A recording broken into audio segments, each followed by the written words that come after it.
ഗംഗ ഇപ്പൊ എവിടെ പോകുന്നു? അത് കൊള്ളാം. ഞാൻ പറഞ്ഞില്ലേ അല്ലിക്ക് കല്യാണാഭരണം എടുക്കാൻ പോണെന്ന്. ഗംഗ ഇപ്പൊ പോണ്ട. ഞാൻ പോണ്ടേ? വേണ്ട. ഞാനിന്ന് രാവിലെയും പറഞ്ഞിരുന്നതാണല്ലോ, പിന്നെന്താ ഇപ്പോഴൊരു മനംമാറ്റം? ഗംഗ ഇപ്പൊ പോണ്ട. അതെന്താ? അല്ലിക്ക് ആഭരണം എടുക്കാൻ ഞാൻ കൂടെ പോയാല്? വേണ്ടെന്ന് പറഞ്ഞില്ലേ? എന്താ എന്താ ഞാൻ കൂടെ പോയാല്? പോകണ്ട.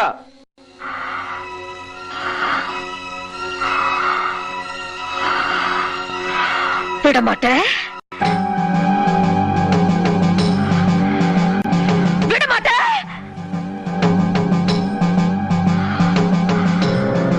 அப்ப நீ என்னை இங்கிருந்து எங்கேயும் போக விட மாட்ட? ஐயோ நாயே, உனக்கு எவ்வளவு தைரியம் இருக்கு?